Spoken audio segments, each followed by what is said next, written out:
ओम श्री गणेशाय नमः। ओम यतः सर्वाणि भूतानि प्रतिभान्ति स्थितानि च यत्रैव पशमं यान्ति तस्मै सत्यात्मने नमः। ज्ञाता ज्ञानं तथा ज्ञेयं द्रष्टा दर्शनदृश्यभूः कर्ता हेतुः क्रिया यस्मात् तस्मै ज्ञात्यात्मने नमः। स्फुरन्ति सीकरा यस्मात् आनन्दसाम्बरे वनौ सर्वेषां जीवनं तस्मै ब्रह्मानन्दात्मने नमः। ब्रह्मानन्दात्मने नमः। ओम वेदोदधिं समुन्मथ्य ज्ञानरत्नं समाधितं येन तस्मै वसिष्ठाय गुरुणां गुरवे नमः। वशिष्ठ जी भगवान की जय। सद्गुरु भगवान की जय। सच्चिदानंद भगवान की जय। शब्द ब्रह्म की जय। सरस्वती महारानी की जय। जोग वशिष्ठ जी भगवान की जय। हरि ओम।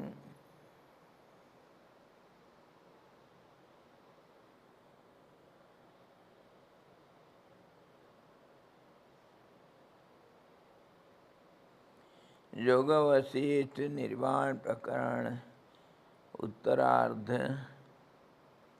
44वां अध्याय में हम देख रहे हैं कि समाधि रूपी जो कल्पवृक्ष है उसके जो हर तरह से उसको बढ़ाना चाहिए ताकि उसके नीचे जीव को शांति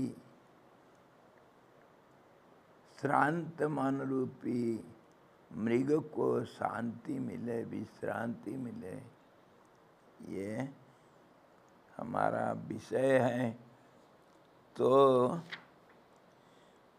समाधि रूपी जो कल्पवृक्ष है उसका बीज है वैराग्य। उसके ऊपर हम विचार किए।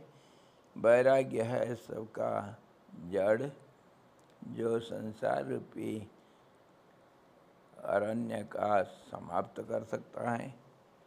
वैराग्य रूपी आग, और वो है समाधि का जड़।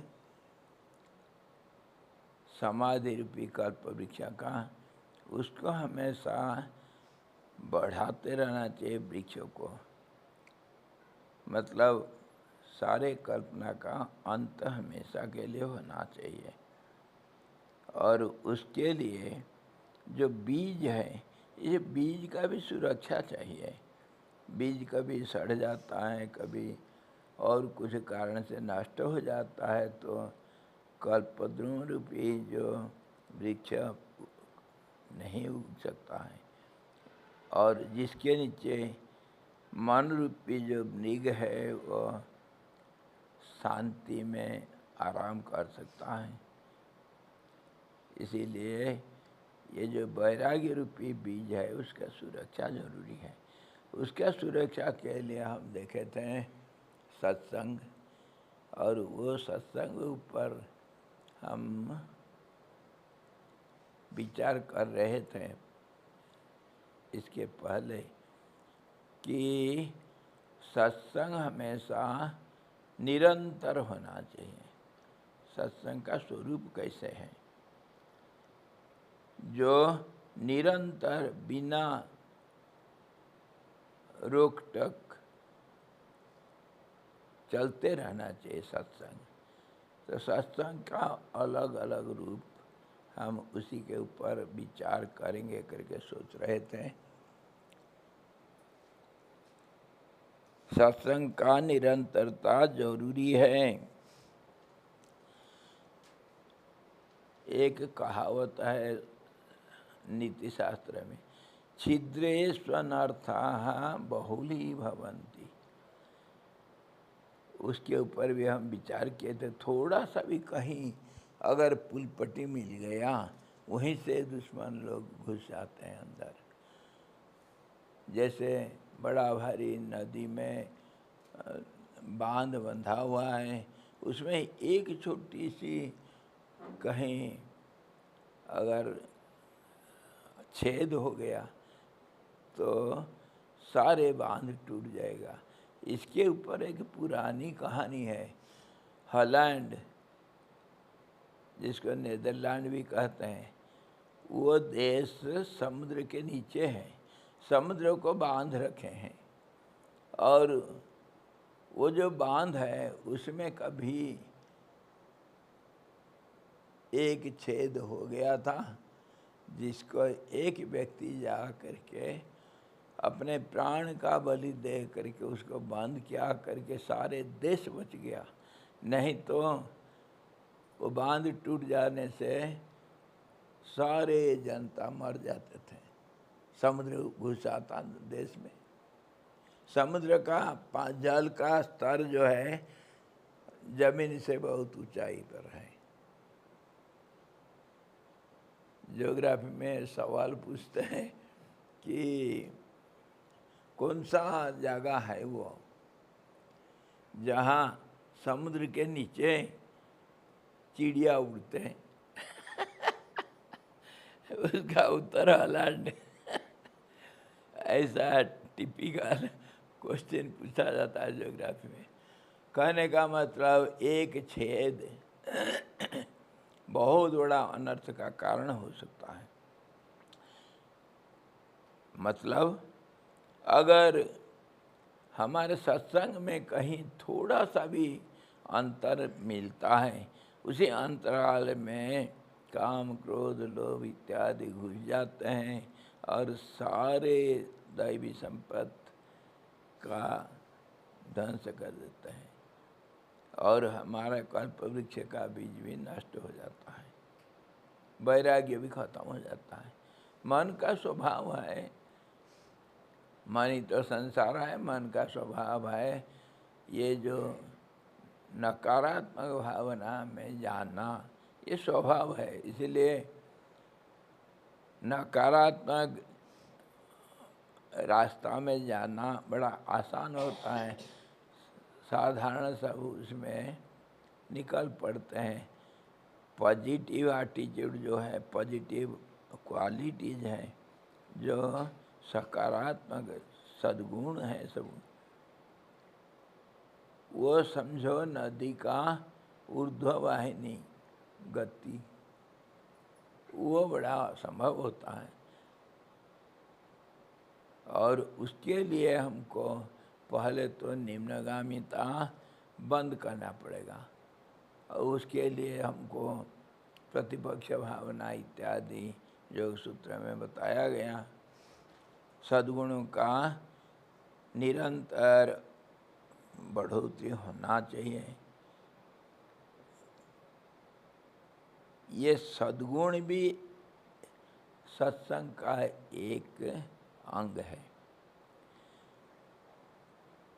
बुद्धदेव अपना जो उपदेश में कहते हैं अष्टम मार्ग, उसमें सत्य चिंतन, सत्य कथन, सत्य कर्म इत्यादि सारे सत्य के ऊपर बोले हैं। और ये सारे सत्संग का, तभी तो सत्संग होगा, और सत्संग का ये सारे कारण बनते हैं। और उसी में जैसे मान लो शास्त्र अध्ययन या शास्त्र श्रवण दूसरे से, अथवा शास्त्र के ऊपर आलोचना, ये सारा सत्संग में आएगा। और इसके साथ ही साथ आपस में अथवा किसी ज्ञानी व्यक्ति के पास जा कर के प्रश्न पूछना और उसके उत्तर को सुन करके फिर उसके ऊपर मनन करना। गीता में बताए तद विद्धि प्रणिपाते न परिप्रश्ने न सेवया। ज्ञानी जनों का सेवा करना चाहिए, मुफ्त में कुछ नहीं मिलेगा, सेवा करो तो कुछ मिलेगा, वही तुम्हारे गुरु दक्षिणा। और तन मन धन दे करके तभी ज्ञानी लोग कुछ बोलते हैं, और उसको धन मान करके उसके ऊपर हरदम निरंतर विचार करते रहना चाहिए 24 घंटा। आप पूछेंगे सोते वक्त कैसे विचार करेंगे यार? सोते वक्त भी विचार होता है। सोने के पहले जो भावना मन में रहेगा और स्वप्न में भी और सुषुप्ति में भी उसका असर रहता है, और उसी प्रकार मन की स्थिति रहेगी। अगर सात्विक भावना के साथ सोते हैं तो निद्रा बड़े सुखद होता है, और अगर कुछ तामसिक भावना अथवा कुछ चिंता इत्यादि के साथ कोई सोने के लिए जाता है, तब फिर दुस्वप्न और चिंता ये परेशान करता है, नींद नहीं आती है। इसीलिए 24 घंटा ये हो सकता है सोने के पहले अच्छा भावना लेकर के सोना चाहिए। और वो अच्छा भावना क्या? सबसे उत्तम है प्रार्थना। दिन भर का पूरा जो कर्म हम किए हैं उसको भगवान को अर्पण करना चाहिए। ना हम करता, हरि करता, और भगवान को अर्पण करके भगवान का नाम लेकर के सोना चाहिए, भगवान का स्मरण करना चाहिए। जिसका जैसे भगवान का धारणा होगा, भगवान का धारणा सब अपना अपना अलग अलग होता है, जैसे इष्ट देव इत्यादि कुछ भी हो, लेकिन संसार का भावना नहीं होना चाहिए। तो इस प्रकार हम 24 घंटा ये सत्संग को जारी रख सकते हैं। और एक यज्ञानाम जप यज्ञास्मि बताए भगवान।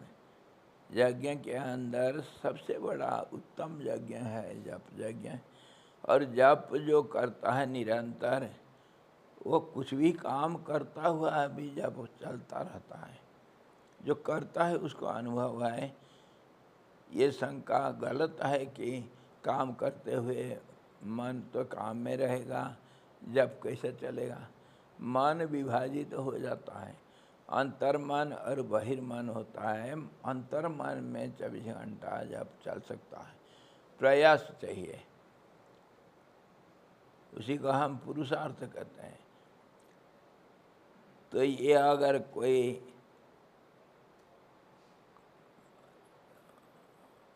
पूरा कोशिश करें तो 24 घंटा मन जप में लगा रहेगा। एक जो सूक्ष्म मन वो तो 24 घंटा जप करेगा, और स्थूल मन उसका शारीरिक कर्म इत्यादि करते रहेगा। इसमें कोई बाधा नहीं पड़ता है। स्वप्न में भी जप चलेगा, सुषुप्ति में भी जप चलेगा, और सुषुप्ति में जप चल रहा है करके तुम अपने आप को भी देख सकते हो। ये संभव है, जो करता है उसको मालूम है। इसी प्रकार 24 घंटा हमारा भगवान का नाम जप इत्यादि से अथवा सद्भावना से हम 24 घंटा सत्संग कर सकते हैं। ये सत्संग का एक तरीका। सदग्रंथ पठन और पाठन दोनों भी सत्संग के अंदर आता है। पढ़ना खुद और दूसरों को उसी के बारे में बातें करना, ये भी सत्संग है। जो कुछ बोलते हो, सत्यम रीतम वदिष्यामि, सत्यम वदिष्यामि, सत्य के को छोड़ के दूसरा कुछ नहीं बोलना। ये कठिन है लेकिन असंभव नहीं। कठिन इसीलिए है कि हमारे बहुत पुरानी आदत है झूठ बोलना, कपट करना, छल करना। इसीलिए उसी के लिए तो प्रतिपक्ष होना बताया गया। इसीलिए अगर हम सत्य, झूठ के जगह पर सत्य का पालन करेंगे, कोशिश करेंगे पालन करने के लिए, तब ये संभव होगा। संभव है, असंभव नहीं, यद्यपि कठिन है। इसी प्रकार सत्संग का अनेक रूप है। मन में सोचना, वाणी में बोलना और कर्म में करना। कर्म में सत्संग कैसे करोगे? कर्म में करना मतलब जो कुछ हम करते हैं कर्म, उसको पहले से भगवान का याद करना चाहिए। शुरू से ओम, ओम तत्सत, और आखिर में भी ओम तत्सत। जो कर्म करता हूँ मैं भगवान को अर्पण करता हूँ, ये भावना अगर ले करके हम कर्म करते हैं तो वो कर्म सत्संग ही हो जाता है, पूजा हो जाता है भगवान का। इसका मतलब ये हुआ हम स्वार्थी नहीं है, परार्थी होते हैं, निस्वार्थी होते हैं। निस्वार्थी मतलब, स्वार्थी मतलब जो अपने लिए कर्म करता है। अपने लिए मतलब मैं कौन हूँ? मैं तो शरीर हूँ। ये संसारी जीव का भावना है। ज्ञानियों का भावना है यह है, मैं शरीर नहीं हूँ, मैं आत्मस्वरूप हूँ। इसी में इतना अंतर है। कर्म सब बराबर करेंगे, लेकिन कर्म के पहले मैं तो शरीर नहीं हूँ, मैं तो दृष्टा हूँ, मैं कर्ता नहीं हो सकता हूँ। और अगर कर्म कुछ किया जा रहा है तो ये प्रकृति के द्वारा कर्म किया जाता है। इंद्रियां अपने लिए कर्म करते हैं। प्रकृते है क्रियमाणानि गुणैः कर्माणि सर्वशः। सारे कर्म तो गुणों का, सत्व रजस तमस का विषमता पैदा करके प्रकृति के द्वारा कर्म किया जाता है। तुम कहाँ से आओगे? ये प्रकृति मतलब प्रकृति का बना हुआ एक प्रतीक जो शरीर है, वो उसकी में अगर मैं मिल गया तो इसी को कहते हैं चित्त जड़ ग्रंथि। और ये दोनों मिलकर के एक हो गए तो वो फिर मैं करता हो जाता है। इसी को कहते हैं स्वार्थी। और जब शरीर भावना को अलग करके मैं शरीर नहीं हूँ और मैं कर्म जो कर रहा हूँ, मतलब शरीर जो कर्म कर रहा है वो प्रकृति के द्वारा किया जा रहा है, अथवा गुणों के द्वारा किया जा रहा है, अथवा इंद्रियों के द्वारा किया जा रहा है, शरीर के द्वारा, प्राण के द्वारा, मन के द्वारा किया जा रहा है, जो मैं नहीं हूँ। मैं तो इसका दृष्टा हूँ, मैं इससे अलग हूँ। इसी प्रकार भावना से जो कर्म किया जाएगा वो भगवान का पूजा होता है, वह सत्संग में गिनती होती है। सत्संग उसी को कहते हैं। ये तो हमारा कर्म जब एक पल के लिए कोई किए बिना रह नहीं सकता है, तो फिर सत्संग तो हम 24 घंटा कर सकते हैं। सांस लेना भी भगवान का पूजा। इतना तक जो सोचना भी भगवान का पूजा। मैं मन नहीं हूँ। मन सोच रहा है क्यों? प्रकृति का द्वारा मन का बनावटी। ये मन बनता है कैसे? जो 5 भूत है उसका सार लेकर के मन बनाया गया। उसका सार तो 3 गुण है। और तीन गुणात्मक त्रिगुणात्मक मन होता है, इसीलिए हमेशा चंचल। ये तीन गुण शांत नहीं रहते हैं, प्रकृति उसको उथल पुथल करती रहती है। इसी से कर्म, सारा संसार, सारा सृष्टि इसी से हुआ है।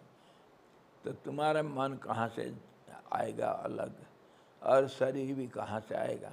और ये मन ही कर्म का आधार से शरीर को बनाया।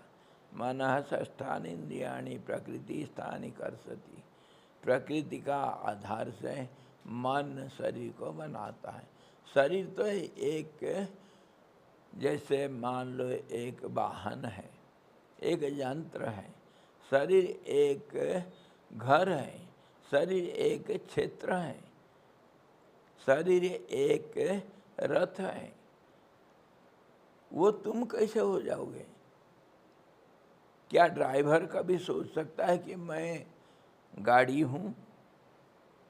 कभी नहीं सोच सकता है। लेकिन चलाते वक्त गाड़ी का भावना अगर मन में नहीं रहा तो गाड़ी का पहिया कहाँ चलता है और पिछला हिस्सा कहाँ है, तो फिर एक्सीडेंट हो जाएगा, उसको समझ में नहीं आएगा। चलाते वक्त तो गाड़ी के साथ एक भावना रहना पड़ता है, फिर भी बाहर से चलाते वक्त तो गाड़ी का भावना है, लेकिन अंदर से मैं ड्राइवर हूँ ये तो कभी नहीं भूल सकता है वो। इसी प्रकार दो भावना, एक तो अंतर्मन का, एक बहिर्मन का। अंतर्मन को परमात्मा में लीन करके, उसी का भावना में लीन करके, बाहिर्मन को शरीर के साथ कर्म करने के लिए छोड़ सकते हैं, उसका दृष्टा बन सकते हैं हम। ये संभव है, प्रयास जो करेगा उसके लिए संभव है, खाली सुनने से नहीं होता है। तरीका है श्रवण, मनन और निधिध्यासन। जो निष्कर्ष निकलता है उसको अपनाना चाहिए, उसका अभ्यास करना चाहिए। यही तो है अभ्यास योग, नहीं तो वो किसी काम का नहीं।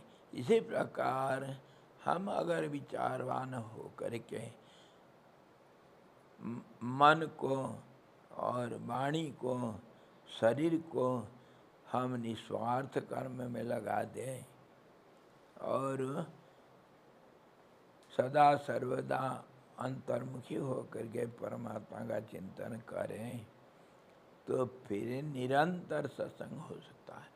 और तभी जा कर के ये जो समाधि का बीज वैराग्य वह पनपेगा, नहीं तो नहीं, नहीं तो नहीं। थोड़ा कहीं से भी पुल पट्टी निकला तो उसमें बदगुण सारे अंदर घुस जाते हैं।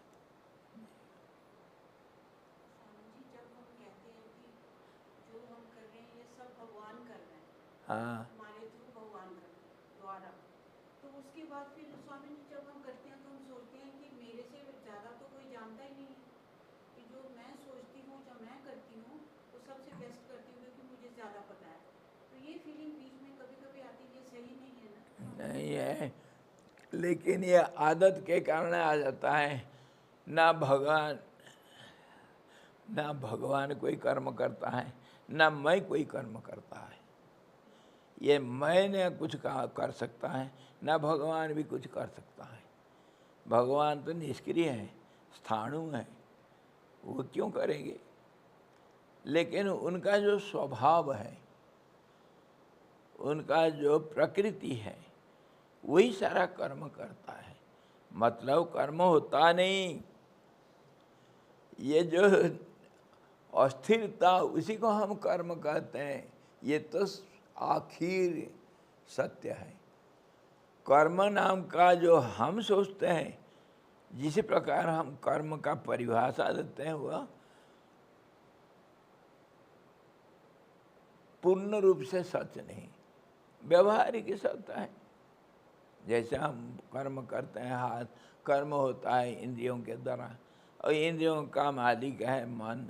मन का पीछे प्राण है, बुद्धि है, अहंकार है, चित्त भी है। ये सब मिल कर के एक सामूहिक कहा नाम है कितने बार, ये जो कर्म का जो प्रक्रिया है ये एक समवाय समिति है, कोऑपरेटिव सोसाइटी। कोई एक कोई काम नहीं कर सकता है, ना अकेला प्रकृति कुछ कर लेगा, ना कोई शरीर कर लेगा, ना कोई इंद्रियां काम कर सकते हैं। और परमात्मा के बारे में तो पूछना नहीं, वो तो अकर्मा है।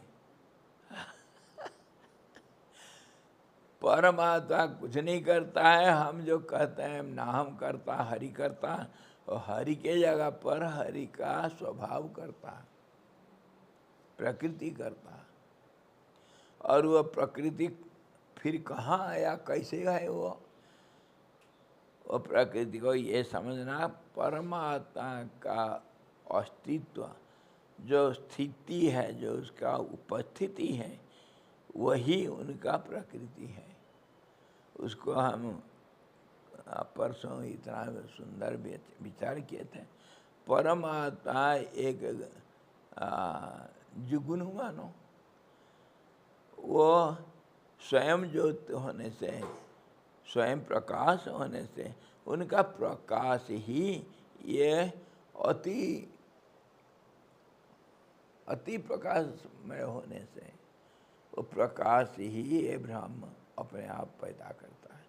ब्रह्म के अंदर ब्रह्म है, उसके अंदर ना कोई प्रकृति है, ना कोई तुम हम वो कोई नहीं। इधर विचार का आखिर निष्कर्ष यह है, कर्म कुछ होता ही नहीं, परमात्मा स्थिर रूप से है। उसी का नाम तो सहज समाधि। अगर ये स्थिर हो गया तो मन भागते रहे, यत्र यत्र मनो जाति तत्र तत्र परामृतम। मन कहीं भी जाए आनंद ही आनंद, वो कुछ भी करे आनंद ही आनंद है। कोई पाप छू नहीं सकता उसको, ना कहीं पाप है ना कोई पुण्य है। ये तो मन का खेल, माना गया, सब मान करके चलता है मन।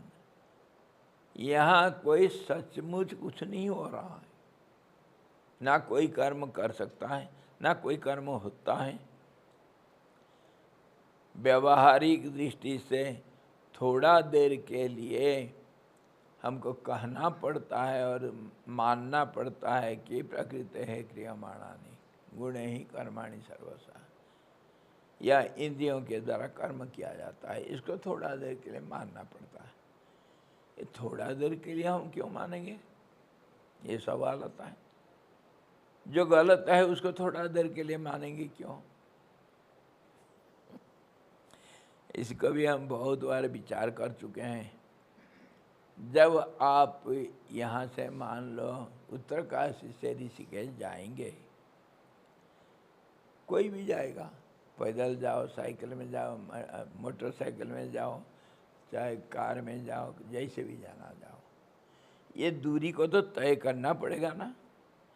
दूरी को तो एक पल में तो तय नहीं कर सकते हैं, इसके लिए समय देश काल परिस्थिति का जरूरत है। देश काल परिस्थिति के अनुसार हम लक्ष्य में पहुंचते हैं, ये दूरी को तय करते हैं। तो इसी दूरी को तय जो करते हैं उसी को कहते हैं व्यवहार। उस समय हमेशा अंतराल होता है और इस अंतराल को मान करके चलते हैं, मानना पड़ता है। जब हम 100 किलोमीटर तय करना है तो हर माइलस्टोन आपको बताता है आप 1 किलोमीटर चले आए हैं, 1 किलोमीटर आप लक्ष्य के नज़दीक आ गए हैं। अभी लक्ष्य 1 किलोमीटर बाकी है, फिर भी बाकी है, तो मतलब जहाँ पर आप खड़े हो उससे थोड़ा दूर आप देखते हैं।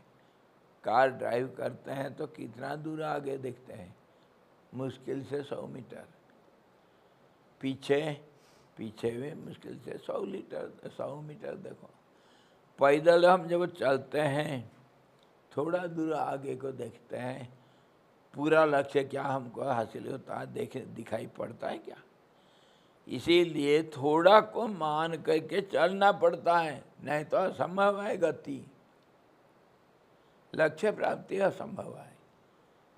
अचानक कोई चीज़ नहीं होता है, अचानक उसी के लिए होगा जिसका समग्रता भावना है, समग्र दृष्टि है। जो गंगोत्री और उत्तरकाशी को एक ही मानता है तो उसके लिए आना जाना नहीं पड़ता है। न तद दूरे न तद अंतिके, तभी कहा जाता है। जैसे ये तो उत्तरकाशी गंगोत्री, शरीर को अपना देखो, मैं सारा शरीर जब मैं सोचता हूँ तब क्या आँख मेरे पैर तक जाने के लिए उसको समय लगता है? अनुभव में तो मैं सारा शरीर हूँ, इसीलिए आँख को पैर तक जाने के लिए समय नहीं लगता है। ये समग्र दृष्टि है। और आंशिक दृष्टि होगा, व्यष्टि दृष्टि होगी, तब तो मेरे हाथ को पैर तक जाने के लिए समय लगता है। भावना में नहीं होता समय, समग्र भावना में। इसी प्रकार ज्ञानी और अज्ञानी का, अज्ञानी तो व्यवहार में है इसलिए कर्म करता है करके मानता है, और कर्म करता है तो ये सारी चीज़ें विचार करना पड़ेगा। विचार करने से फिर ये अकर्मा हो जाता है, निस्वार्थ हो जाता है, और परमार्थ में एकाग्रता स्थिरता आ जाता है। इसी का नाम सत्संग। ये सत्संग 24 घंटा होना चाहिए, गाढ़ नींद में भी और स्वप्न में भी, जागृत में भी, सदा सर्वदा सत्संग होना चाहिए। नहीं तो सावधान, पुलपट्टी मिलते ही, थोड़ा सा छिद्र मिलने से सारे दुश्मन उसी रास्ता से घुस जाते हैं। चारों तरफ लोहे का किला है, लेकिन कहीं एक पर छोटा सा खिड़की अगर खुला है, उसी से दुश्मन घुस जाएंगे।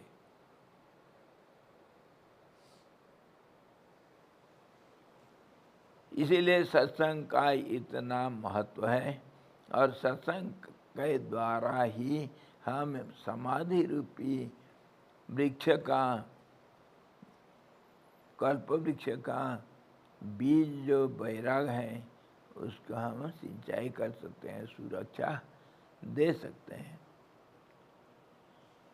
कायिक वाचिक तथा मानसिक तप एक एवं दान से और अभिमान आदि से शून्य पदार्थों के संगठन से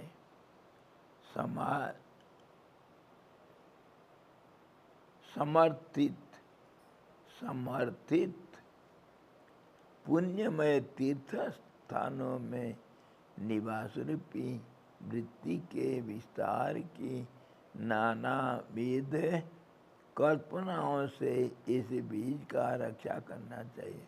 यह एक तो सत्संग बोल दिया, सत्संग के अंदर सब आ गया, लेकिन फिर भी उसका अलग अलग हिस्सा हम विचार करेंगे। कायिक वाचिक तथा मानसिक तप, तप के ऊपर हम पहले विचार कर रहे थे थोड़ा सा। ये तप क्या होता है? तपाना को तप कहते हैं, तपाना गर्म करना। जब दो चीज़ आपस में टकराते हैं तो तप होता है, अथवा गति को रोध करने से तप होता है, ताप पैदा होता है।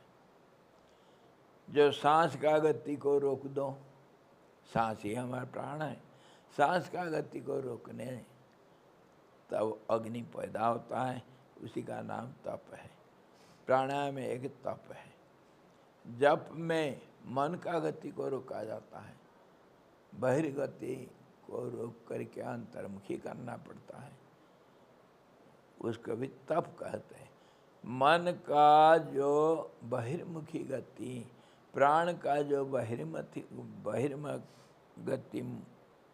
बहिर्मुखी गति, और शरीर का भी जो चंचलता है, इसको रोकने का नाम तप है। ये मूलभूत भावना है, इसको समझना चाहिए। बाकी इसका तो विकास अलग अलग ढंग से हम करते हैं। कोई पंचाग्नि तप करते हैं, कोई जापरूपी तप करते हैं, कोई और सारे काम बहुत किस्म के तप करते हैं। मन को एकाग्र करना, इंद्रियों को रोकना, यम नियम वगैरह पालन करना, उसको तप कहते हैं। तो इसका मूलभूत अर्थ यह इतना है, इंद्रियां, मन, बुद्धि, प्राण इत्यादि जो कुछ बाहर गतिशील है उसको रोकना है, इसका नाम तप है। जैसे भी होता है करो, जब मन चाहता है वो नहीं करना। इसके अंदर ये व्रत उपवास वगैरह, कल हम जन्माष्टमी मनाए, हमारा दैनंदिन कार्यक्रम तो अलग होता है। हम भोजन करते हैं समय पर, नाश्ता भोजन, और दैनंदिन हमारा कार्यक्रम अलग होता है। उसको रोक करके, सबको बदल करके भोजन नहीं करेंगे। कोई तो पानी तक नहीं पीते हैं, और जो कर्म कर रहे थे उसको नहीं करेंगे, दूसरा कर्म करेंगे। पूरा दिन शरीर मन वाणी उसको भगवान में लगाएंगे। और खाली उतना नहीं, दिन नहीं, रात को भी। जन्माष्टमी तो हम आधा रात तक करते हैं, और शिवरात्रि पूरा रात करते हैं जागरण। जागरण करना चाहिए। क्यों? ये एक तपस्या है। और भोजन का भी ऐसे ही है, जो हमेशा भोजन करते हैं उसको बदल देना चाहिए।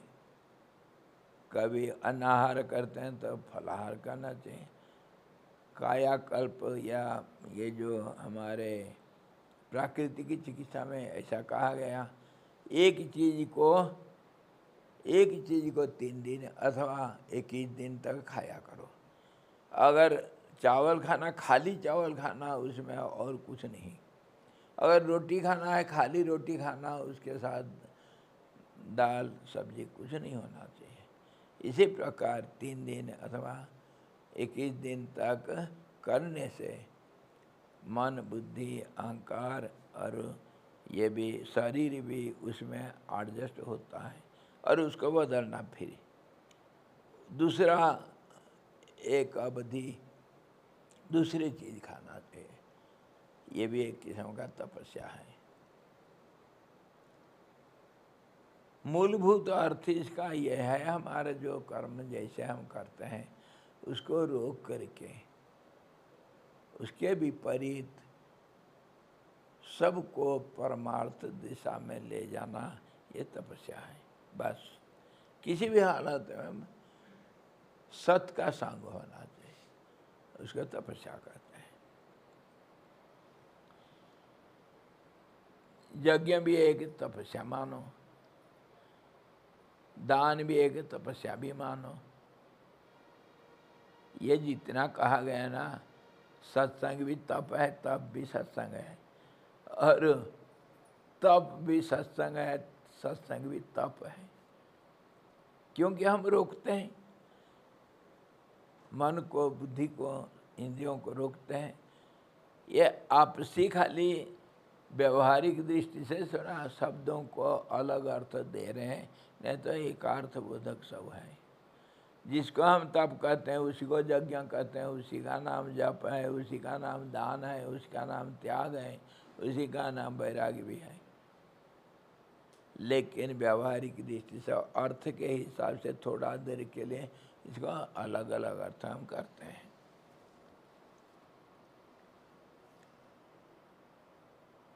एक तो तप करना चाहिए।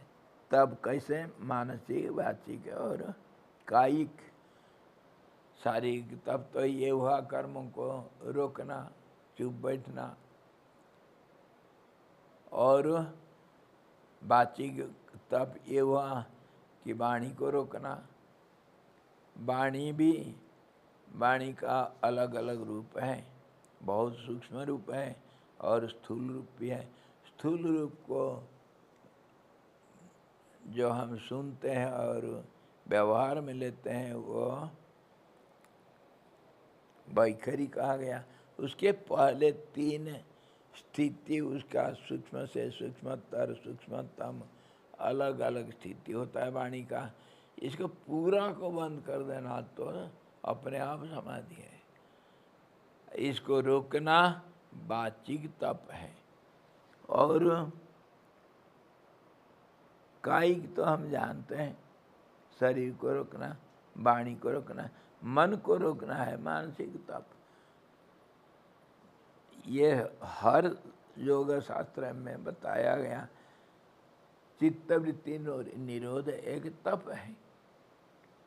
और जो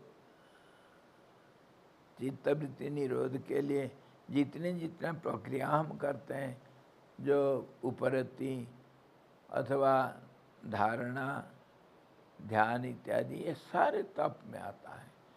ये सारा मानसिक तप है।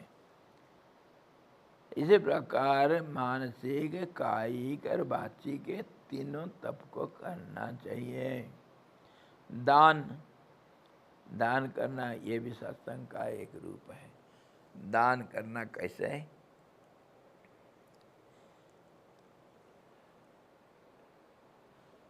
दान छेदने होता है, मतलब तोड़ देना, काट देना, संबंध को काटना, इसी को सच्चा दान कहते हैं। जो मेरा है वो मेरा नहीं करना, इसी का नाम दान है। हम व्यवहारिक दृष्टि से अलग अलग दान का नाम दिए हैं। कभी विद्यादान, अर्थदान, अथवा अन्नदान, अथवा कन्यादान, भूदान, कितने प्रकार का दान है। ये सब में एक ही मूल सूत्र है कि ममता को काटना। दान मतलब काट देना, ममता को काटना, मैं से मेरा को अलग करना है। हम क्या करते हैं, स्वामी जी ये कमीज में अब बड़ा मुश्किल से अपने आप सब आपके लिए बनाया, रंगाया और आपके जन्मदिन के लिए लाया हूँ, आप इसको अवश्य पहनना। आप दान करते हो या डिक्टेटरशिप चलाते हो? मैं घर में अपने हाथ से ये लड्डू बना कर लाया हूँ, सांझे आप खाना, आप तो बांट देते हो। खाना पड़ेगा हाँ, आपको ही खाना पड़ेगा यही। और साथ साथ ला कर मुँह में डाल देंगे, खाओ। ये आप दान करते हो या जबरदस्ती उसी के ऊपर शासन कर रहे हो? बताओ।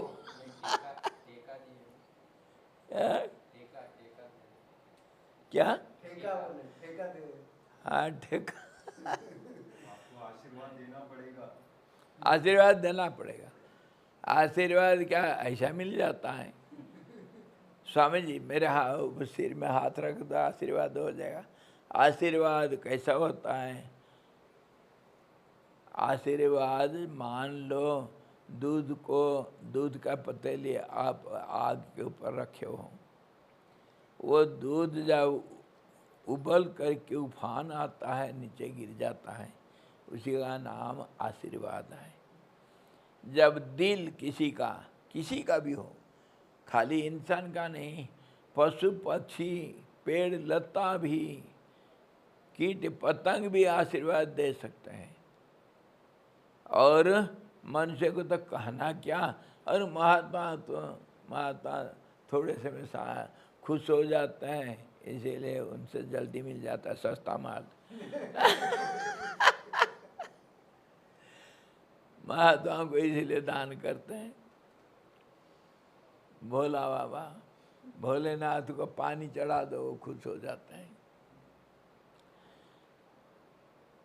तब जब दिल पूरा आनंद से उछलता है तब उसको आशीर्वाद कहते हैं, और दुख से उछलता है तो उसको अभिशाप कहते हैं। ये आशीर्वाद अभिशाप ऐसा नहीं मिलता है, और तुमको तभी मिलेगा तुम उसमें कारण बनोगे। अगर उसका आनंद का कारण अगर बनोगे तब तुमको आशीर्वाद मिलेगा, और दुख का कारण बनोगे तब तुमको अभिशाप मिलेगा। पेड़ लता भी अभिशाप देते हैं। वैज्ञानिक लोग इतना देख टेस्ट करके आधुनिक दुनिया में, ये तो हमारा आध्यात्मिक विद्या कह रहा है, लेकिन वैज्ञानिक लोग यही कहते हैं, पेड़ को अगर गाना सुनाओगे और उसके साथ प्यार करोगे तो फल बहुत बढ़िया देता है। गायों को गाना सुना करके, बढ़िया सुंदर गाना सुना करके दूध निकालो, अगर वो 10 लीटर दे रहा है तो वो 12 लीटर देगी। परीक्षा किया गया, ये गलत बात नहीं है। मतलब उसी का आशीर्वाद समझो। पेड़ लता भी आशीर्वाद दे सकते हैं, कुत्ते बिल्ली तो कहना क्या। एक कुत्ता किसी मालिक के लिए प्राण दे दिया। साउथ इंडिया में एक कुत्ता का मंदिर है जो अपने मालिक के लिए प्राण दे दिया। ये लोगों को सब काल का ज्ञान होता है, मेरे मालिक मर जाएगा इसीलिए वो खुद अपने को बलि दे दिया, उसके लिए मैं अपने को बलि दूंगा। ये प्रत्यक्ष घटना है। तो मालिक फिर कुत्ता का मंदिर बनाया। इसी प्रकार ये जो भावना में सारे दुनिया जुड़े हुए हैं, तो किसी का भावना को ठेस पहुंचाना, वो चाहे पत्थर पानी भी हो, वायु भी हो, अग्नि भी हो, प्रकृति का स्थिति को बिगाड़ना, उससे हमको अभिशाप मिलता है। उसको यथावत रखना वही हमारा आशीर्वाद है। अभी ग्लोबल वार्मिंग, ये हमारे लिए देखो क्या उपद्रव हो रहा है सारा संसार में। कहीं बाढ़, मरुभूमि में बाढ़ आ रहा है, बताओ। ये तो प्रकृति का अभिशाप है। राजस्थान में वही तो। दुबई में पिछले साल कम हुआ क्या दुबई में? तो इसी को कहते हैं अभिशाप, नाराज होना। और ये आशीर्वाद अभिशाप दोनों खुशी से और दुख से मिलता है। ऐसा बोल देने से कुछ नहीं होता है। हाँ आशीर्वाद, स्वामी जी आशीर्वाद, हाँ आशीर्वाद है, मिल गया तुम्हारा। क्या हो गया? हाथ उठा देने से आशीर्वाद हो सकता है? ये निर्मल स्वामी जी कोई इधर थोड़ी है।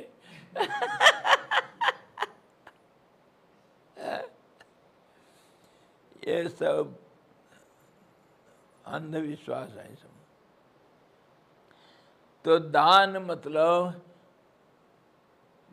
मतलब ममता को काटना पूरी ढंग से, बिल्कुल ममता नहीं रखना। इतना कहा गया, अगर दाहिना हाथ कोई पैसा देता है गरीब को, बाएं हाथ को पता नहीं चलना चाहिए। इतना तक निरपेक्ष होना चाहिए, निस्वार्थ होना चाहिए, पता नहीं चलना चाहिए। और ये क्यों? इसके अंदर भी एक रहस्य है। जो सुख और दुख, ऐसे ही पाप और पुण्य, इसी को प्रकाश करने से अथवा दूसरों के साथ भागीदारी लेने से और बोल देना या इसका प्रचार प्रसार करने से ये नष्ट हो जाता है।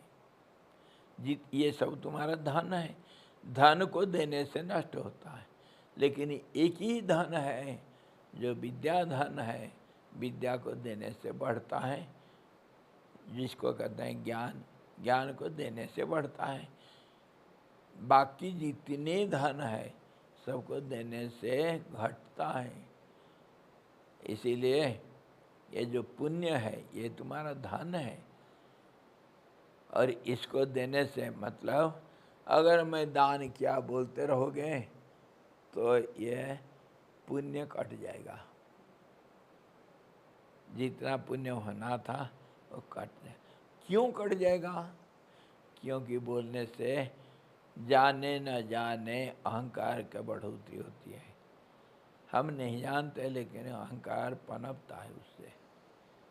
अहंकार तो मैं दिया, इसीलिए इसको पाप कहते हैं और धर्म का नष्ट होना कहते हैं। और पाप को देने से, पाप को बोल देने से पाप नष्ट होता है। तो कैसे?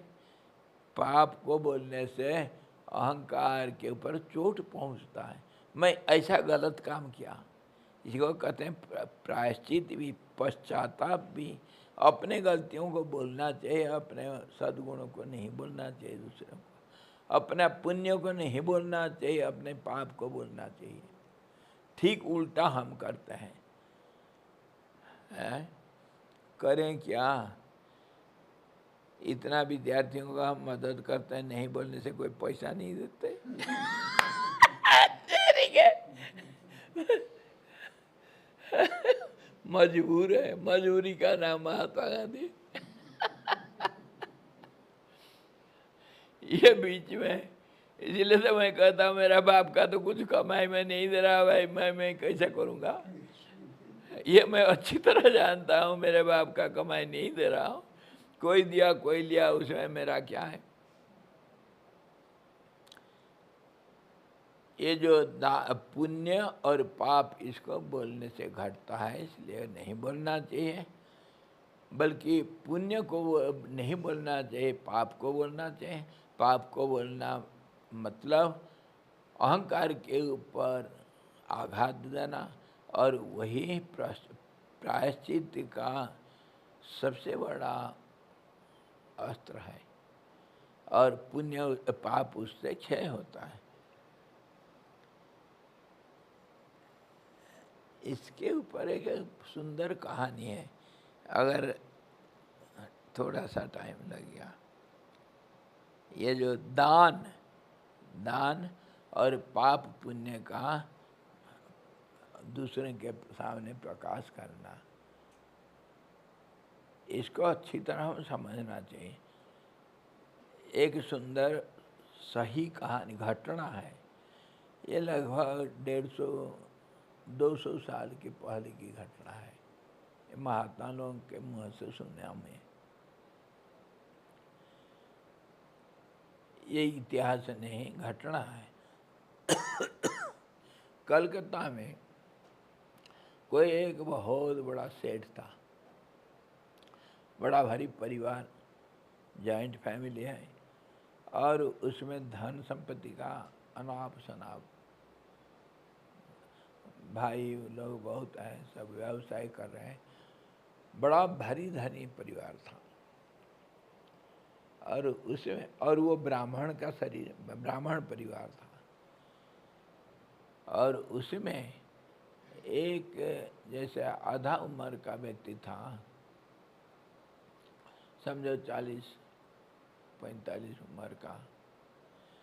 उसको अचानक कुष्ठ रोग हुआ। उस जमाने में कुष्ठ रोग का कोई खास दवाई नहीं होता था। कुष्ठ रोग, ये टीबी जो है, यक्ष्मा, ये लोग, और कैंसर वगैरह, कर्कट रोग बोलते हैं, ये सारे, ये सब भयंकर रोग थे जिसका कोई दवाई नहीं था। वो बेचारा बहुत कोशिश किया, वैद्य और डॉक्टरों के पास गया, धन का अभाव नहीं, बहुत सब पैसा खर्चा किया, लेकिन कुष्ठ रोग ठीक नहीं हुआ। और भी भयंकर कुष्ठ, गलित कुष्ठ, मतलब हाथ पैर का वो जो धीरे धीरे घट जाता है, और पीप निकलता रहता है, घाव हो जाता है शरीर में, भयंकर रोग है। तो जब बहुत कोशिश करने के बाद अगर कुष्ठ रोग ठीक नहीं हुआ तो फिर बहुत निराश हो गया। आधा उम्र है, उम्र अभी कोई बूढ़ा नहीं। उसके मन में शंका हुआ, मेरे पास पुण्य का रूप अच्छा परिवार, धन संपत्ति युक्त अच्छा व्यवहार है, हमारे परिवार में आपसी प्रेम है, और उसके साथ साथ ब्राह्मण कुल में जन्म लिया हूँ। ये सारे धर्म का परिचय का है। और मेरे को कुष्ठ रोग तो पाप का फल होता है, मुझे कुष्ठ रोग कैसे होगा? अगर पूर्व जन्म का पाप होगा तब तो जन्म से होना था कुष्ठ रोग। अभी तो मेरा आधा उम्र में ये हुआ, मतलब इसी जन्म का कुष्ठ पाप, ये तो असंभव है। मेरे तो सारे पुण्य का दिख रहा है, पाप कहाँ से हुआ? तो बड़ा शंकित हो करके पूछते गया, मुझे कुष्ठ रोग कैसा हुआ? रोग होता है पाप के कारण। तो वो क्या किया, निकल पड़ा, बहुत धन संपत्ति ले करके उसको परिवार से अलग कर दिए। कुष्ठ रोग होने से छुआछूत से वो फैलता है, इसीलिए अलग कर दिए।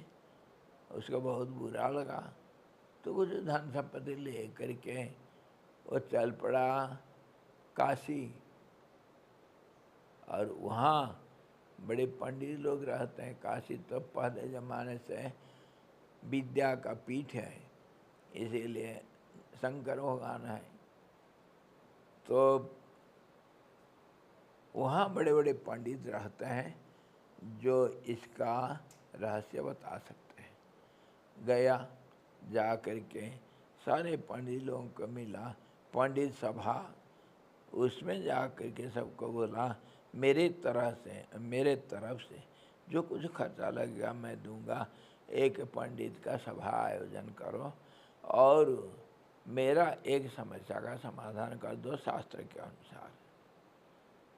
तो सब बैठे सबके सामने ये सवाल किया कि मेरे जन्म से मैं ब्राह्मण कुल में पैदा हुआ, विद्या अध्ययन किया, मेरे को सब कुछ प्राप्त है, धन का अनाप शनाप है, परिवार में सुख शांति है, सब कुछ पॉजिटिव है, लेकिन इस उम्र में मुझे कुष्ठ रोग हुआ। इसका कारण बताओ, कौन सा पाप? सारे शास्त्र सब निकाले, ये सारा का विचार खास करके पुराणों में अग्नि पुराण, गरुड़ पुराण, ब्रह्म वैवर्त पुराण और ऐसा 2-4 पुराणों में तो इसमें बहुत सारा चर्चा होता है, कौन सा पाप का कौन सा फल मिलता है। कभी रोग, कभी और दूसरे समस्या, सब पाप का कारण है, दुख। और पुण्य का कारण पुण्य से मिलता है सुख। ये पुण्य से सुख क्यों मिलता है, कैसे मिलता है, इसका भी हम एनालिसिस कर सकते हैं। और पाप से दुख क्यों मिलता है? परंतु ये आया, पूछा, सारे शास्त्र सब निकाले, पंडित लोग, कहीं कोई शास्त्र में ये उल्लेख नहीं है। हाँ, उल्लेख है, जन्म से होगा रोग, ये पूर्व जन्म का होगा। इसी जन्म में जब पुण्य है पहले जन्म से, तभी तो ये सारा उत्तम कुल, धन संपत्ति और सबके साथ प्रेम व्यवहार में, तो फिर इसके बाद तो शास्त्र मना करता है कि कोई इसको रोग छू नहीं सकता है। हुआ है, प्रैक्टिकल हुआ है, कोई कुछ नहीं बोल सकता है। नहीं बोले, बेचारा सब निराश हो गया। आखिर जब सभा समाप्त हुआ, एक बूढ़े पंडित कोई थे, वो पंडित जी को, ये रोगी को बोला, सेठ जी को, सेठ जी तुम थोड़ा मेरे घर तक आ सकते हो? हाँ आऊँगा महाराज, आओ। सभा समाप्त हो गया और फिर वो घर में बुला लिया। घर में एक कमरा में सबको निकाल करके पंडित जी, वृद्ध पंडित, वो सबको बोल दिया हमको प्राइवेसी चाहिए, इधर कोई आना जाना नहीं। सब अलग कर दिया। एक कमरे में, बंद कमरे में पंडित जी बोलते हैं सेठ जी को, मैं कुछ सवाल करूँगा, तुम मेरे प्रश्न का उत्तर दे सकते हो, तभी मैं तुम्हारे उत्तर दूंगा। मेरे प्रश्न का उत्तर तुम अगर दोगे निसंकोच, तभी मैं तुम्हारे प्रश्न का उत्तर दे सकता हूँ। महाराज बिल्कुल सवाल करिए। एक ही सवाल था, तुम इसी जन्म में जितने जितने, जब से तुम्हारे स्मृति जगी, मतलब बहुत छोटे बच्चों को तो कुछ याद नहीं रहता है, 4-5 साल से भी बहुत सारे चीज़ें बच्चों को याद रह जाता है। 4-5 साल में क्या करते हैं, मेरे को याद है, मैं 4 साल उम्र में ईंट खाता था बहुत मार खाया, कोयला खाता था वो पैर में छिपा करके, उंगली में छिपा करके ला करके कहीं छिप करके खाऊंगा, बहुत मार खाया रहता है याद, बचपन का भी याद रहता है। जब से यादगारी तुम्हारी है, तब से मुझे एक एक करके बात करो कि क्या क्या पाप किए हो, सब गिनती करो, कोई पाप छोड़ना नहीं, करो याद सब, बोलते जाओ, संकोच नहीं करोगे न, नहीं, इधर तो कोई सुनने वाले नहीं, और मैं आपको बोलूँगा, दिल खोल करके बोलूँगा, बोलो। बोलते गया, कितनी पाप नहीं करते हैं हम, बचपन से लेकर के कोई ऐसा व्यक्ति नहीं जो पाप नहीं करता होगा, हमको पता नहीं चलता है, जो पता चलता है उसको भी छिपाते रहते हैं, बहुत पाप करते हैं। ऐसा कोई व्यक्ति होगा नहीं जो पाप नहीं किया।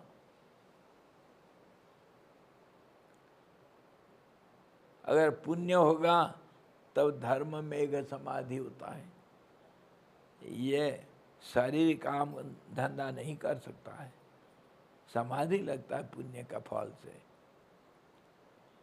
और पाप से तो हमारा ये शरीर चलता है सारा, पाप हम करते रहते हैं,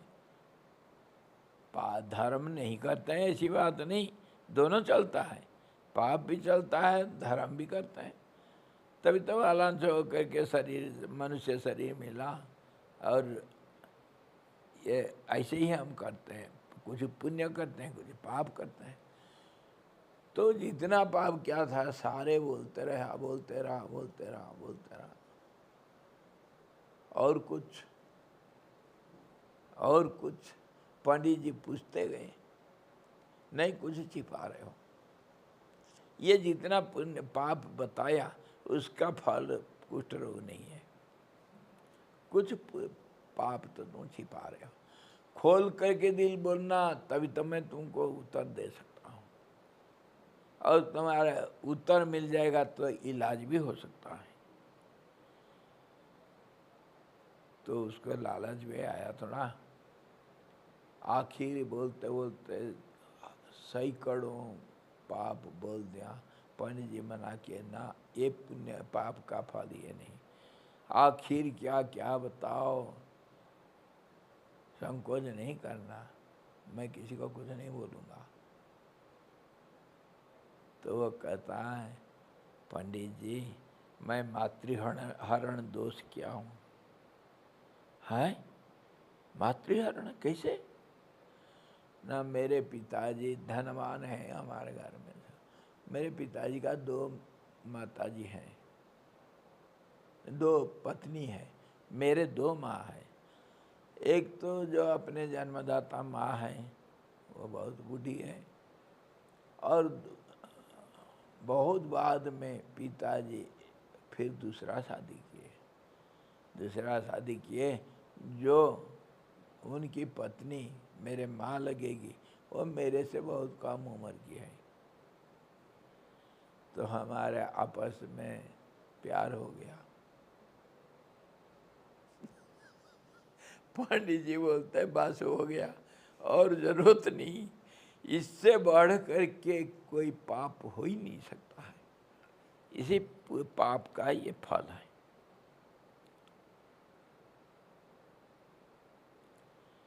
तो पंडित जी रो रो करके सिर फोड़ा। सेठ रोते रहा, पंडित जी मैं तो कर दिया हूँ, क्या होगा, इसका इलाज बताओ।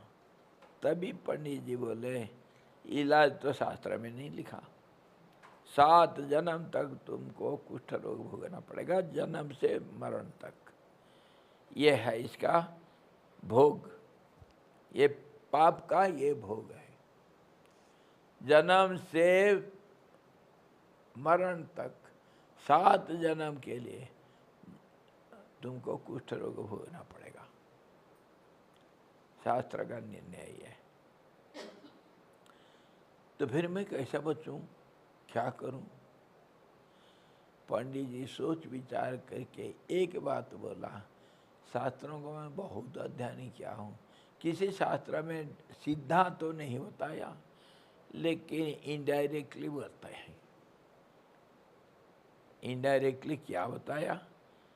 यही बताया कि पाप को बोलने से क्षीण हो जाता। ये तो बताया, ये तो बिल्कुल सच है।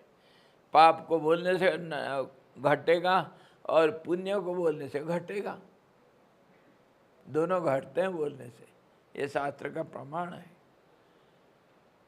अच्छा तो मैं क्या करूं? तुम ऐसा करो, तुम तो घर जाने के लायक नहीं हो, और यहाँ भी मैं किसी को कुछ नहीं कहूँगा, यहाँ से तुम निकलो, जो कुछ तुम्हारे पास धन संपत्ति है इधर छोड़ दो, और तुम्हारे जो कुछ भी है तुम्हारा सुरक्षित रहेगा। मैं लालच से नहीं कर रहा, तुम क्या करो यहीं से निकलो, मुँह में तिनका देना, तिनका मुँह में रखना, और गले में ये घास का, सूखा घास का पराल बोलते हैं, उसका रस्सी बना करके गले में डालना, और खाली पैर में चलते रहना। जहाँ 8-10 लोग होंगे देखना, उधर उनको इकट्ठा करना, भैया सुनो सुनो सुनो सुनो, मैं ऐसा काम किया हूँ।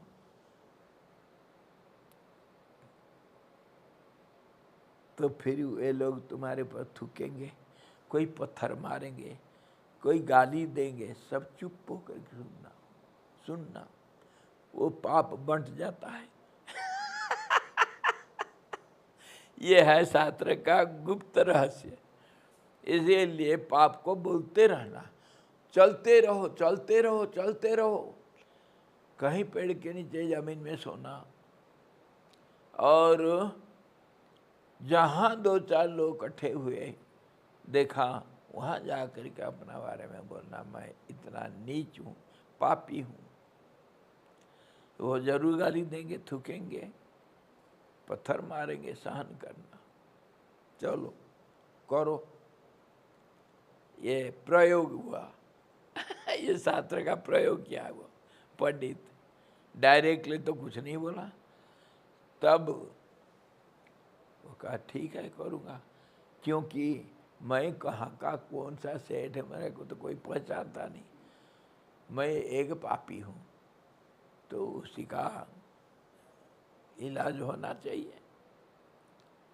तो हिम्मत किया और वहीं से निकल के वही शहर में, और जहाँ जाता है गांव-गांव घूमते गया, देहातों में, और बहुत कुछ सहन किया। ज़मीन में सोना, कभी खाना मिलता है कभी नहीं मिलता है, मांग करके खाना, उसमें भी कितनी गाली होगा, साला कुष्ठ रोगी आ करके इधर भीख मांगता है, तू इधर कैसे घूम रहा है रे, अरे दूर चलो, हवा लगने से रोग फैलेगा। बहुत कुछ बोलते हैं लोग। लोगों का तो आदत है बोलने का, गाली देंगे, थूकेंगे, बच्चे तो पत्थर मारते हैं, ये साला पापी कहाँ से आया पता नहीं। चलते गया 2-3 महीना में उसको थोड़ा अनुभव हुआ। आता है वापस पंडित जी के घर में, बोलता पंडित जी आपका प्रयोग तो सही निकला, देखो मेरा तो कितना सब वो जो पीप निकलता सब बंद हो गया, और ये भी हो गया, लेकिन पूरा ठीक नहीं हो रहा, ठीक होने की दिशा में चल रहा है, ये सब बंद हो रहा है।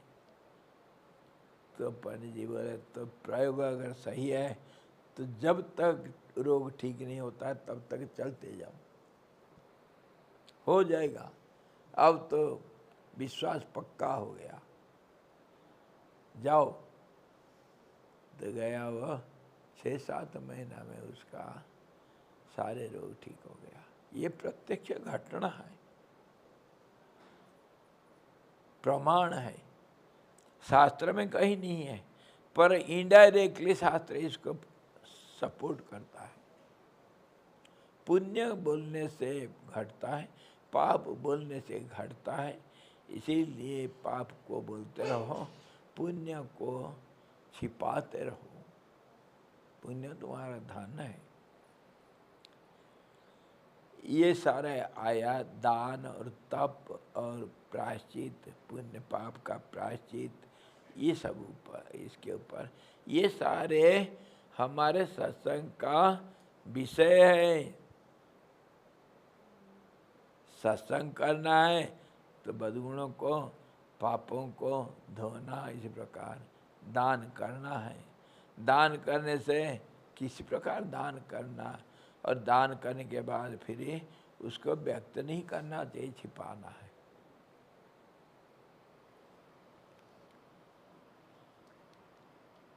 दान मतलब संबंध को काट देना, मेरा नहीं। इतना तक तो दान सीबी हरिश्चंद्र इनका उदाहरण है हमारे दान का। सीबी तो अपना शरीर को दान कर दिया, एक चिड़िया के लिए, कबूतर के लिए। इससे बढ़ के क्या दान हो सकता। दधी जी अपना शरीर को दान किए देवताओं के सुरक्षा के लिए। क्या नहीं किए लोग। दान ऐसा होना चाहिए, जब ममता रह गया तो क्या दान किया।